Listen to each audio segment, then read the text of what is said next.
I have spent 40 years putting light back into a city. That is the work, plainly said. When the wind brings down a line, when ice gloves the wires until they snap, when a transformer in some forgotten substation finally gives up its long life, it is men like me who climb in the dark and the cold and find the broken place and mend it, so that in the morning a child can read by a lamp, and an old woman can boil her kettle, and the whole of Carthon can go on believing that light is a thing you simply have, the way you have air. We are not thanked for it. Nobody thinks about the men on the poles until the poles fail. That suits me. I never went into the work to be seen. So you will understand that I am not a sentimental man. I have spent my life among machines that do not care for sentiment, that fail when the load is too great no matter how much you love them, that come back to life only when you have done the cold arithmetic right. I trust what holds. I distrust what is merely said. And it is for that reason, and no other, that I am going to tell you about the one thing I ever saw that held when everything I understood had already failed. I have told it badly at dinner tables. I have told it too short. I am going to try, this once, to tell it the way it deserves. In the heart of Carthon, where the great avenue widens before it reaches the cathedral, there is an old square the maps call the Court of Remembrance and everybody else just calls the court. It is not a grand place by the measure of grand places. There is a ring of plane trees, bare-knuckled in winter, full and gray-green in summer. There is a pavement of worn stone the color of a storm. There are benches where the pigeons sit and where the old men sit, and it is not always easy to tell which were there first. And in the middle of it, raised on 3 low steps of dark granite, there is a wall. The wall is not tall. A man can lay his hand flat on the top of it without reaching. It is faced in slate, and into the slate are cut the names of the dead of the War of the Marches, which ended long before I was a boy and which my grandfather would not speak of and my father would only speak of late at night and never sober. There are a great many names. They are cut small, to fit them all, and they run in columns the way a ledger runs, except that a ledger balances and this never will. And at the center of the wall, set into a basin of old bronze gone green at the seams, there burns a flame. They call it the vigil flame. It has burned without stopping for 61 years. That is the thing people say first about it, and it is the thing that does not, when you say it, sound like very much. A flame. 61 years. So what? I thought so too for most of my life in the careless way you think about a thing you have walked past 10,000 times. It was only later that I understood what 61 years actually means. That it means no single night in all that time was allowed to be the night the flame went out.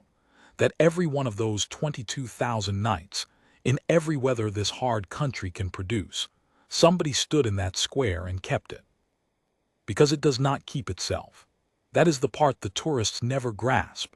They imagine, I suppose, that it is like the pilot light on a stove, a tidy permanent thing the city pays a gas bill for and forgets. And it is fed by gas. That is true, a main runs to it from the works where I gave my life, and under ordinary circumstances the main does the keeping and the flame stands up bright and steady on its own. But the men who lit it 61 years ago did not trust ordinary circumstances, because they had just lived through the most extraordinary circumstances a country can survive, and so they wrote into the founding charter of the thing a single hard rule. The flame must never go dark. Not for an hour, not for a minute.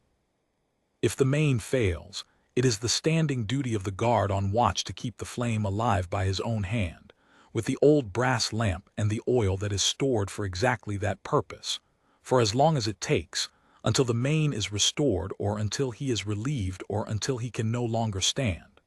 There is no provision in the charter for the flame going out. The men who wrote it had seen what it cost to let a thing like that go out, and they did not intend to pay it twice. And so there is always a guard. They are the hearth guard. It is an old regiment and a small one, and in my boyhood they were already half a legend and half a joke, the way old regiments become when the war they were made for has passed out of living memory.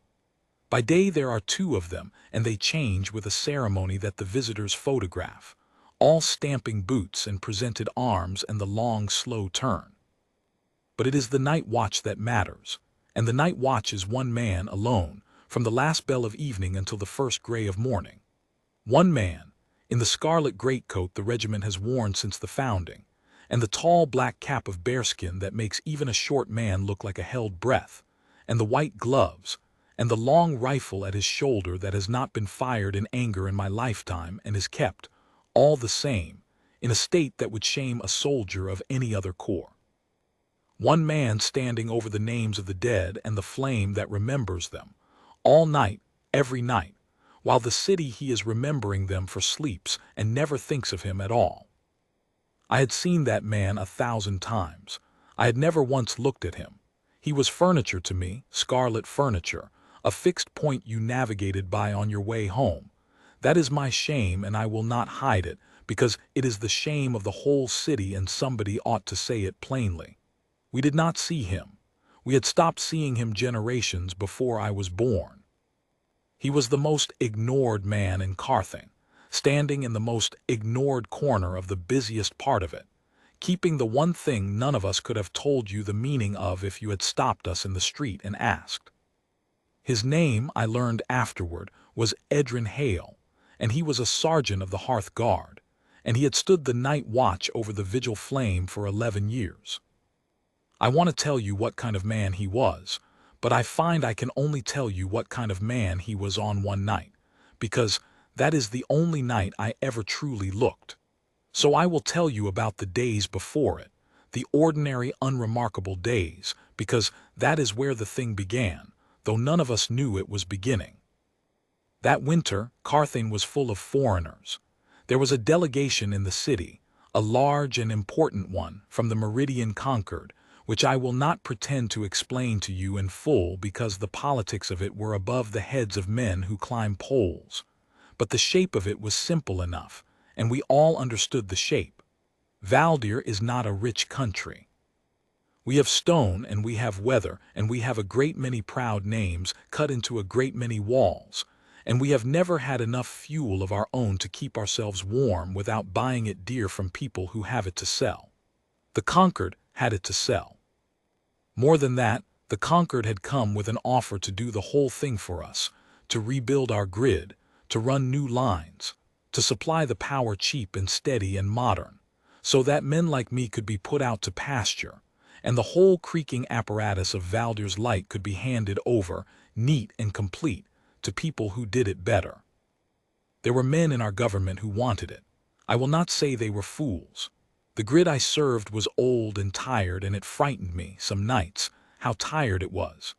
There were men who looked at the conquered's offer and saw warm houses and cheap power, and an end to the winters when the old ladies of Carthage died of the cold, because they were too proud to ask for help and too poor to buy it. Those men were not wrong about the cold. They were only wrong, I think, about what you give away when you give away your own fire. But I am getting ahead of myself, because that is the very thing the night taught us, and a man should not give away the ending before he has earned it. The envoy of the conquered was a man named Aldrich Voss. I saw him only twice.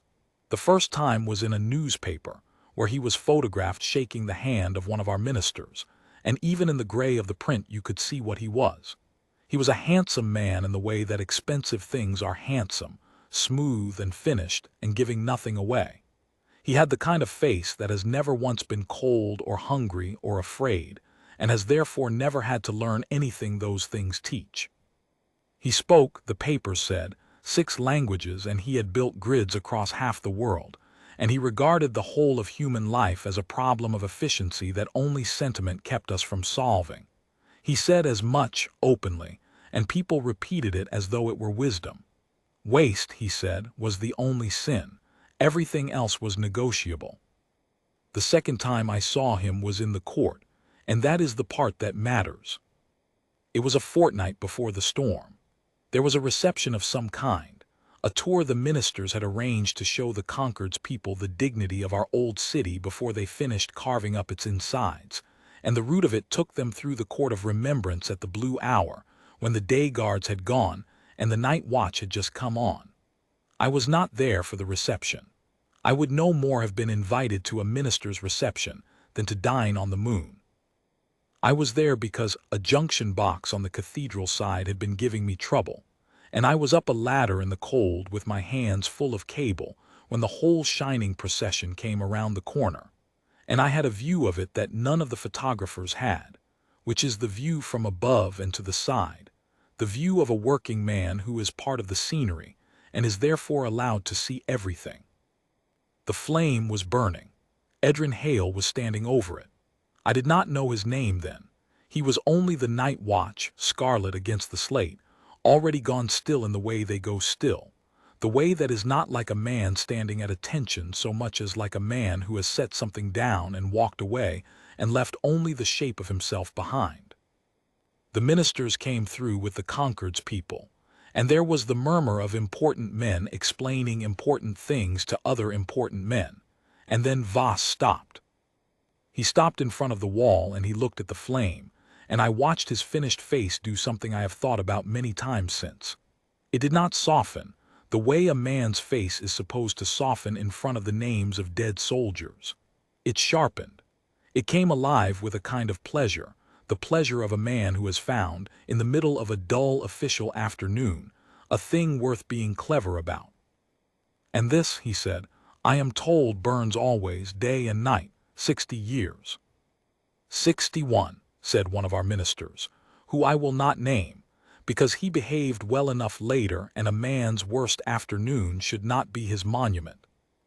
61 years, Voss said, and he said it the way you would say the price of a thing you had decided not to buy. He turned and considered the basin, the gas, the small steady fire of it, and he did the arithmetic out loud because that was his gift and his weapon, the arithmetic. So many cubic measures of gas an hour, so many hours in 61 years. He had the figure before the minister could draw breath, an enormous figure, a figure with a tail of zeros, and he set it down in the cold air of the court like a man laying a winning card on a table. That, he said pleasantly, is what you have burned for this. He gestured at the flame, at the wall, at the whole gray weight of it, with the back of one gloved hand, the way you wave off a smell. Gentlemen, I do not say it to give offense. I say it because we are about to be partners and partners should be honest. You are a poor country that burns money for ghosts. You let your old women freeze in winter, and you keep a fire going year on year for men who cannot feel its warmth because they have been dead for 61 years. He smiled. It was not an unkind smile which somehow made it worse. When we have built your new grid, this is precisely the kind of waste we will help you see. A nation must learn to stop paying for the past. The future does not run on sentiment. It runs on power, and power is a number, and the number does not lie. I will tell you that nobody answered him. Our ministers were men of the world and they had a deal to close, and you do not, when you are closing a deal, tell the other man that he has just said a thing for which, in an older Valdir, he would have been asked to leave the country. They smiled the thin smiles of men who are letting an insult pass for the good of the realm. And the worst of it, the thing that made me grip my cold cable a little harder up on my ladder, was that I could feel the deal closing in that smile. I could feel us agreeing with him. He had named the flame a waste and a weakness, and we had not had the answer ready, and a thing you cannot answer begins quietly to die. And then Voss looked at the guard. I do not think until that moment that he had really seen Edrin Hale at all. The night watch is part of the flame, part of the scenery, a scarlet detail. But now Voss saw him, the way a clever man sees the last and best opening in an argument he is already winning, and his smile changed by a single degree, and he stepped forward, and he addressed the guard directly. You, he said, soldier. Hale did not move. This is not a small thing, and I want you to understand it as it was. A man's whole body answers by reflex when it is addressed, even when he has trained it not to. A man's eyes flick, his weight shifts, something in him acknowledges. Nothing in Hale acknowledged. He stood over the flame with the rifle at his shoulder and his eyes forward and the cold blue evening on his still face, and he was no more present to Voss's voice than the wall behind him was. Come, Voss said, half to the guard and half to the ministers, performing now enjoying it. Let us make a small ceremony of partnership, A gesture, the new way meeting the old. He turned to the ministers with his hands open. Have your soldier put it out, here, now, before us all. Not forever, light it again tomorrow if you must, light 100 of them, I do not care. But let us mark between friends that the future has come to Valdir and the future does not burn money for the dead. Let him put out the flame. It is one motion of his hand. Tell him to do it. There was a silence in the court that I have never forgotten. The plane trees ticked in the wind. Somewhere a tram bell rang, far off and ordinary, from a city that did not know what was being asked in its name. The ministers stood frozen between their guest and their dead, which is the worst place a man can stand, and not one of them found his tongue. And Voss, who could not abide a silence he had not designed, turned back to the guard and spoke to him as you would speak to a servant, slow and loud, in case the man were simple. Soldier, put it out. I have asked myself 100 times what Edrin Hale was thinking behind that face in that moment. I asked him once, years afterward, when I had earned the right to ask. He told me, and I will come to what he told me, but it was not what I expected, and it took me a long time to understand it. In the moment itself, I knew nothing of what he thought. I only saw what he did, which was nothing. He did not put out the flame. He did not look at Voss. He did not, by the breadth of a hair, acknowledge that a man had stood before the names of 61 years of dead soldiers and ordered him to extinguish the fire that kept them. He simply went on keeping it, as he had kept it the night before, and as he would keep it that night, and as the men of his regiment had kept it through every insult and every indifference and every long forgetting of 61 years. The order was nothing to him. It was less than the wind in the trees, because the wind at least he had to stand against, and the order he did not even have to stand against. It passed through him and found nothing to catch on and was gone. Voss looked at him a moment longer.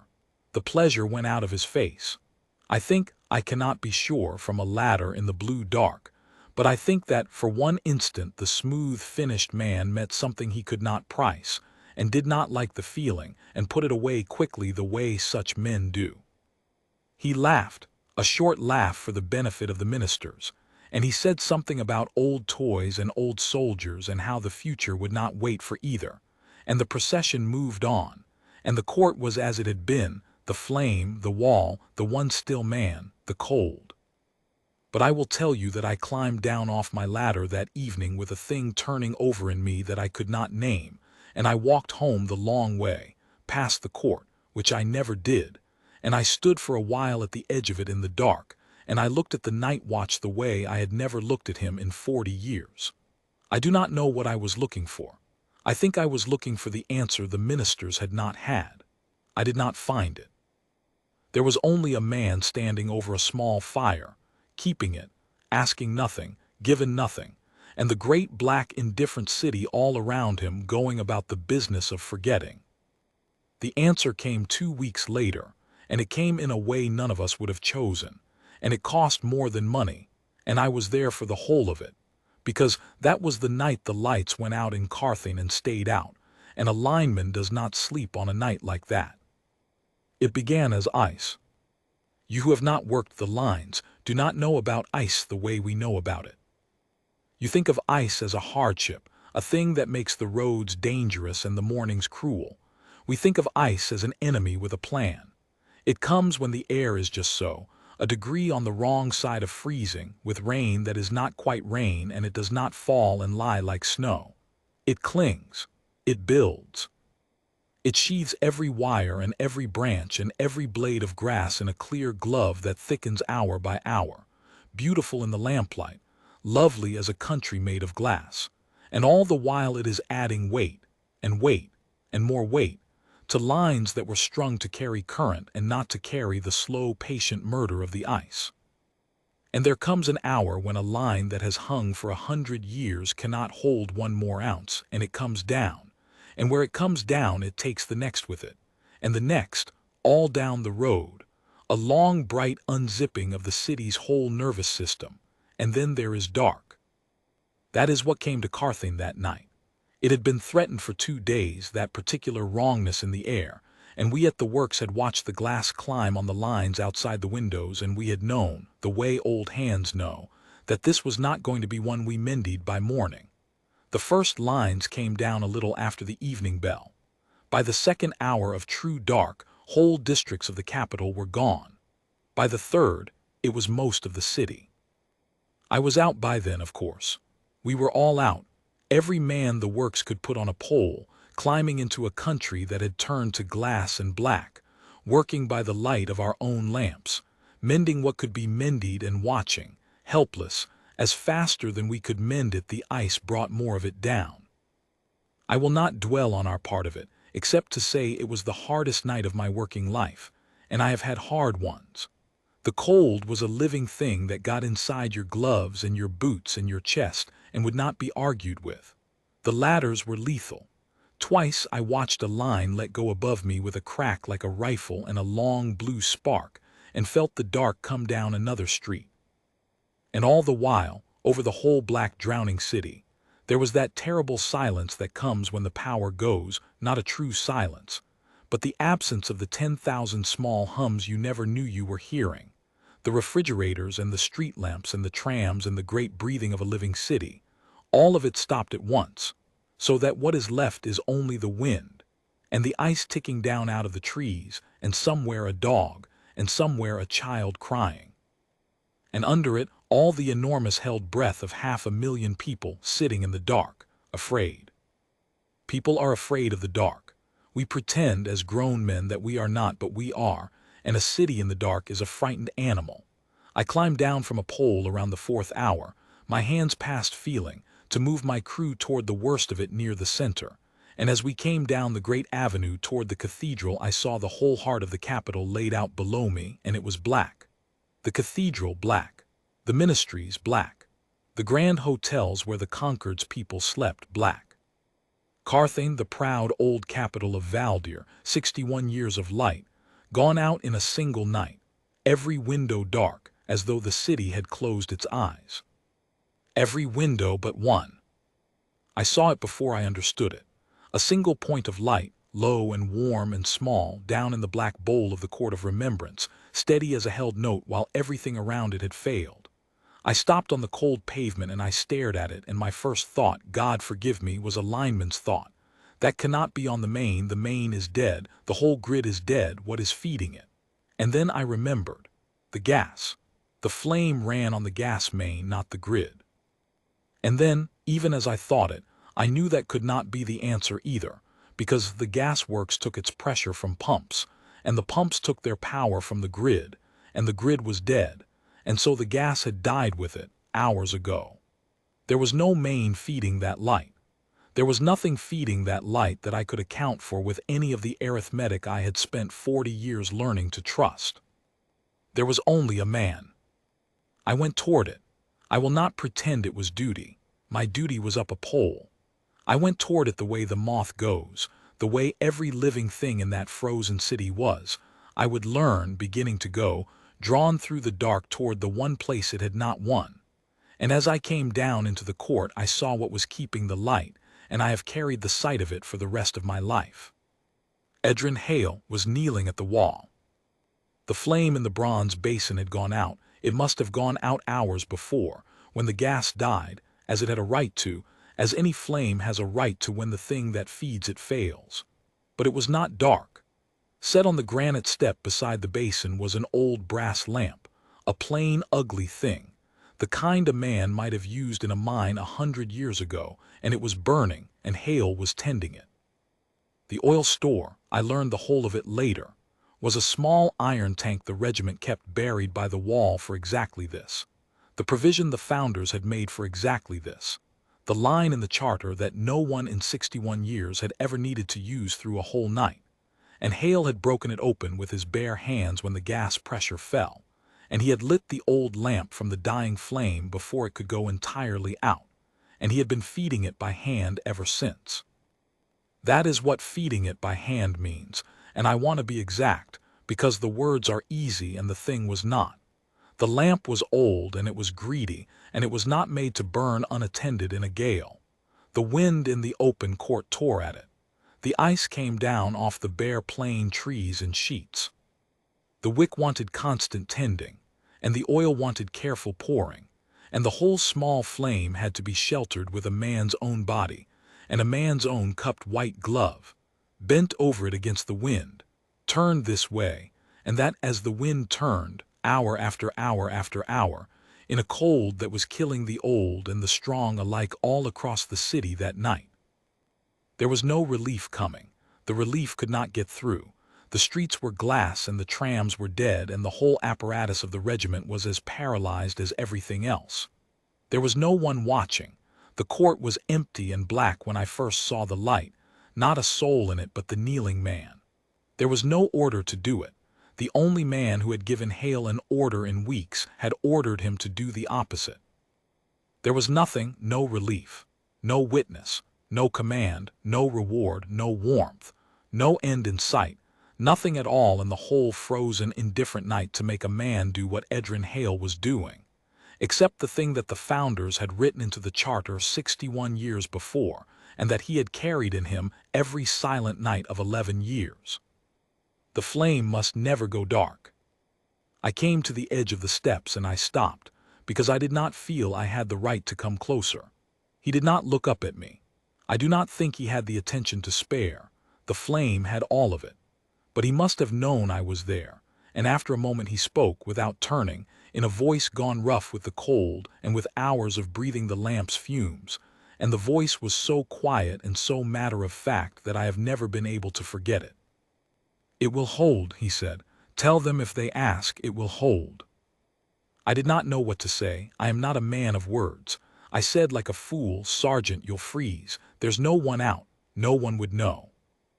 And he turned his head then, only a little, only enough, and he looked at me with eyes that were streaming from the wind and the fumes, and I have never in my life been looked at like that before or since. There was no anger in it and no pride in it. There was only a kind of patient astonishment, as though I had said something so strange it could hardly be answered, and then he turned back to the flame and gave me the answer all the same, and it was 11 words. "I would know," he said, "and they have been alone enough." They, the names on the wall behind him, the 61 years of them, the men he had never met and would never meet, who could not feel the warmth, as Voss had so cleverly observed, who were ghosts, as Voss had said, money burned for ghosts. They have been alone enough. I understood, kneeling there myself now on the granite, the cold coming up through my knees. I understood the answer the ministers had not had 2 weeks before in that same square, the answer to the smooth man's perfect arithmetic. The flame was not for the dead to feel. Voss had been right about that, and it had not mattered, because he had been right about the wrong thing. The flame was a promise the living made, and the promise was this: "You were ours, and we have not forgotten. And you will not be left in the dark." That was all. That was the whole of it. A poor country too proud to let its dead lie in the dark even one night, even the night the whole country itself had gone dark, even when no one was watching and no one would ever know. It was not waste. It was the opposite of waste. It was the one thing we had that could not be bought from the conquered at any price, the thing that did not run on power or on a number, the thing a man like Voss could stand in front of and price to the last zero and still never once, in his whole finished life, understand. I stayed. I will tell you plainly that I abandoned my post, that my crew worked without me for an hour while I knelt in the court of remembrance and helped a guardsman shelter a lamp from the wind, and I have never once been sorry. And while I knelt there, the thing began that I think will be the true monument of that night, more than the lamp, more than anything. The people began to come. They came the way I had come, the way the moth comes. All over that black frozen city, men and women sitting in their cold dark houses, frightened, listening to the ice and the silence, had looked out of their windows and seen far off, low down in the heart of the capital, a single point of warm light that had not gone out. And one by one, and then in twos and threes, and then in a slow, steady stream down every glassy avenue, they had put on every coat they owned and they had come toward it, because a frightened animal in the dark goes toward the light, and there was only one light in all of Carthage, and it was the flame that a foreign envoy had ordered put out, kept alive by the hands of a man who had refused. I watched the court fill. They came in silence mostly. There is a silence that crowds keep when they do not understand a thing but feel its weight. They gathered in a great ring on the cold stone, hundreds and then more than hundreds, and they did not crowd the steps. Some instinct kept them back, kept a clear space around the kneeling man and his lamp, the way you keep a space around something that is doing important work.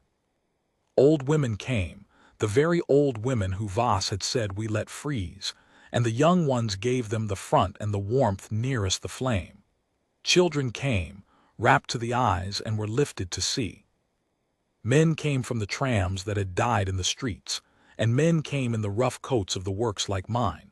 And men came, I saw, in fine coats too, the coats of the ministries and the great hotels, because the dark had come for the rich man's house the same as the poor man's, and there is nothing like a true dark to remind a city that it is one thing. And then Aldrich Voss came. I knew him at once, even muffled, even gray-faced. He came down into the court from the direction of the great hotels, alone, or nearly so, with one aide trailing him, and he was not the man I had seen in the newspaper or on the ladder side of the court 2 weeks before. The finish was gone off him. He had been sitting, I understood later, in the dark and the rising cold of a grand suite whose every modern comfort had failed at once. The heat that ran on power, the light that ran on power, the lift, the kettle, the telephone, the whole shining apparatus of the future he sold, every part of it dead and useless the moment the old tired grid he had come to replace had finally gone down. And he had looked out of his high cold window and seen, like everyone else, the one light in the city. And whatever made him a man under the finish had brought him down out of the dark tower toward it, the same as the old women, the same as the children, the same as me. He came to the edge of the crowd, and the crowd did not know him and let him through, and he came to the open space around the steps, and he stopped. I was close, I saw his face, I saw him see what the light was. He had ordered it put out. He had stood in the same square and named it waste and weakness and money burned for ghosts, and he had commanded the silent guard to extinguish it, and the silent guard had not so much as acknowledged him. And now he stood in a city that had proved his whole argument right, a city that had not learned to stop paying for the past, a poor country whose old tired grid had failed exactly as he said it would, every modern thing gone dark, and in the middle of that proof, he was looking at the one thing that had not failed, and it was the thing he had ordered destroyed, and it was being kept alive, against the wind, by hand, by the man who had refused him, for the dead he had mocked, in front of the whole frozen city that had come to it, because it was the only warmth and the only light and the only thing that held. I watched the arithmetic die in him. I do not know how else to say it. I watched the number that does not lie meet a thing it could not count, and I watched the smooth finished face of the man who had never been cold or hungry or afraid stand in the cold, among the hungry and the frightened, and understand at last what he had been looking at 2 weeks before and had been too clever to see. He did not weep. He was not that kind of man, and it would not have been true if I told you he did. But he took off his hat. In the wind and the cold he bared his head, the way you do at a grave, the way the whole crowd had bared what it could against that weather, and he stood among them, no longer the envoy, no longer the future, only one more frightened man in the dark who had come toward the one light, and he watched Edrin Hale keep the flame. Hale never looked at him. I want that understood because it is the whole of the man. He had not looked at Voss when Voss ordered him to put out the flame, and he did not look at Voss now that Voss had come, humbled, to watch him keep it. The two things were the same to him, the insult and the homage, and he had no more attention for the one than the other, because all of his attention was on the lamp, on the wick, on the wind, on the small, hard, endless work of not letting the light go out. He did not win against Voss. That is the thing the young men get wrong when I tell it, looking for the moment of triumph, the cutting word, the turning of the tables. There was no turning of the tables because Hale had never been at the table. He had been at the wall, keeping the flame before Voss came and during Voss and after Voss, and Voss was nothing to it, less than the wind, a thing that passed through and found nothing to catch on and was gone. The humbling of the proud man was real and the whole city saw it, but Hale did not deal it. The flame dealt it, and the dark dealt it, and the names on the wall dealt it. Hale only kept the light, and the light did the rest, the way light does. We got the grid back a little before dawn. It was my crew that found the worst break, out on the Western Ring, and it was cold, brutal work in the last black hour, and I would like to tell you I was thinking of the lines, but I was thinking of the lamp the whole time, and I worked the way I have never worked before or since, because somewhere in the dark a man was holding a city's promise alive by hand, and I could at least give him back his mane. We threw the Western Ring just as the sky began to go gray. The lights came up across Carthage the way they do, in a great slow ragged wave district by district, a city opening its eyes. And the gas pumps caught, and the pressure climbed, and in the court of remembrance the great flame in the bronze basin guttered and caught and stood up bright and full and steady, fed by its mane again, as it had been for 61 years. And Edrin Hale only then, when the flame had the mane again and did not need his hands, put out the old brass lamp. He did it carefully, the way he did everything, trimming it down and capping it, and he set it on the granite step, and he got to his feet. He had been kneeling and bending over that lamp the whole night in that cold, and I saw what it had cost him in the way his body unfolded, slow and stiff and uncertain, an old soldier's body that had been asked to do a young soldier's night. He swayed. A man near me started forward to catch him, but he caught himself, and he straightened, and he settled the rifle that had been at his shoulder the entire time. I had not even seen, in all of it, that he had never once set down the rifle. And he turned to the wall, and he faced the names, and the great proper flame, and he stood the last few minutes of his watch the way he had stood every minute of it, scarlet and still and eyes forward, until the morning bell rang from the cathedral and his relief, who had walked the last mile over the glass because the trams were still dead, came stamping into the court to take the watch. The crowd was still there, hundreds of them in the gray dawn who had stood all night, and when Hale's relief presented arms and Hale turned to march off the post, the way he had 1,000 silent, unwatched times, the whole court of remembrance, without a signal, without a leader, without one word spoken to start it, the whole frozen, exhausted crowd of half-frozen citizens of a poor country took off their hats and bowed their heads and stood in silence as the night watch marched away. The old women, the children, the men of the works, the men of the ministries. And at the edge of it, bareheaded, the envoy of the meridian conquered, who had come to teach us to stop paying for the past, and who stood now in the dawn among the people he had been sent to make modern, watching them honor the one man and the one thing he had failed to price. Hale did not see it, or if he saw it, he gave it no more notice than the order than the wind. He marched off the post, eyes forward, and he was gone, and the great flame burned on in the bronze, and that was the end of it, except that it was not the end of anything. The deal with the conquered did not happen. I will not tell you the flame stopped it. I am a lineman, and I know that great deals are stopped by many things, and that a single night, however cold, is rarely the whole of a reason. But I will tell you what I saw and let you weigh it. I saw a country that had been about to agree quietly that its old fire was a waste and a weakness, stand in the dark all night around that old fire and learn in its own cold bones that it was nothing of the kind. I saw the argument the ministers had not been able to answer get answered, finally, not in words, but in the way a city moves when it is frightened, in the direction it goes when there is only one light. And in the weeks after, when the talk of the deal began to cool and then to die, I heard men in the works and men in the streets say a thing they had never said before, which was that there were some fires a nation keeps with its own hands, and does not let another man feed for it, however cheap, because the day you cannot keep your own fire is the day you have stopped being a country and become only a market with a flag. I do not know if that is good politics.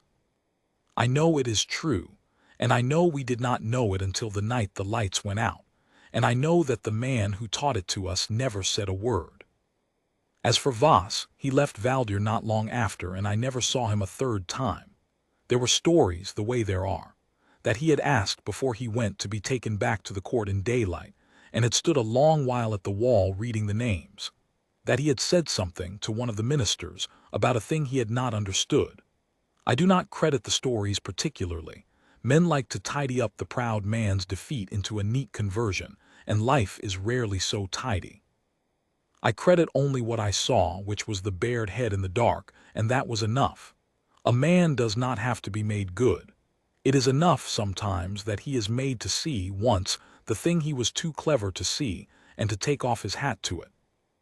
I told you I would tell you what Hale said when I asked him, years later, what he had been thinking behind that face the day Voss ordered him to put out the flame. I had become, by then, a man who went often to the court. I will not be ashamed of it. He was very old by then and long off the watch, and we would sit on one of the benches in the good weather, the lineman and the guardsman, two men whose work had been to keep the lights on in the dark, and one day I asked him. I expected, I think, that he would tell me he had been holding his temper, or thinking of the dead, or summoning some private store of discipline against the insult. He told me none of that. He thought about it a long while, the way he thought about everything, and then he said that he had not been thinking anything at all about Voss, because Voss was not part of the work, and a man who lets what is not part of the work into his head will sooner or later let the flame go out. He told me to put it out, Hale said, but it was not my flame to put out, it was not his to order out, it was not the king's to order out nor the ministers', it was theirs. He nodded the small old nod toward the wall. A man cannot give you an order about a thing that is not his and not yours, so there was no order. There was only a man making a noise. I have stood through a great deal of weather. He was weather. You do not answer the weather. You keep the flame, and you let the weather pass, and in the morning the flame is still there, and the weather is somewhere else. That is the whole of what he said, and I have turned it over for the rest of my life. You do not answer the weather. I have thought that the proudest and the humblest thing I ever heard a man say. He did not beat Voss. He did not need to. He had simply known, with a certainty that no clever arithmetic could touch, what was his to keep and what was only weather, and he had kept the one and ignored the other. And that, in the end, was the whole of his power and the whole of his honor. And it was a power no number could measure and no envoy could buy and no dark could put out. Edrin Hale is gone now. The names on the wall took him too, in time, as the wall takes us all. They cut his name small to fit it with the rest, in the column for the men of the RoyalGuard, and on the night they buried him the regiment did a thing they had not done in 61 years, which the charter does not even provide for. For 1 hour, with the flame burning full and bright in the bronze, every guardsman of the regiment who could be spared stood the watch together, the whole of them, scarlet around the wall, for the one man who had kept it alone in the dark. I was there, an old lineman in the back of the crowd where I belong. And I will tell you the last thing, the thing I came to tell you, the thing I have never been able to say at a dinner table because it is too plain and too large, and the words are too small for it. I have spent 40 years putting light back into a city. I am good at it. It is honest work and I am proud of it, and I will tell any man who asks that there is no shame in being one of the hands that keep the lights on. But I learned, on the coldest night of my life, the difference between the light I keep and the light Edrin Hale kept, and it is this. The light I keep can always be restored. That is the mercy of my trade and also its smallness. Throw a line, mend a break, find the power again, and the dark goes away every time as if it had never been. We can give a city back its light in a night. But there is another light, the kind that man kept by hand in the black with no one watching and no one to relieve him and no reward and no end in sight. The light that is not power and is not a number. The light that is only a promise the living keep to those who can no longer keep it for themselves. And that light, once you let it go out, no line will ever mend, no crew will ever restore, no morning will ever throw back up across the rooftops in a great slow wave. You do not get that one back. You keep it with your hands in the dark, all night, every night, or you lose it, and the losing of it is the one true dark, the dark the founders had seen and sworn never to pay for twice. He never let it go out.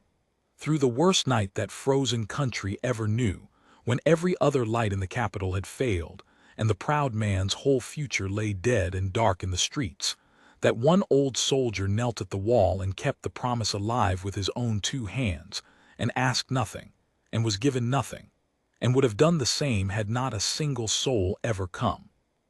But we came, the whole city came in the end toward the one light that held. And I am here to tell you that it held.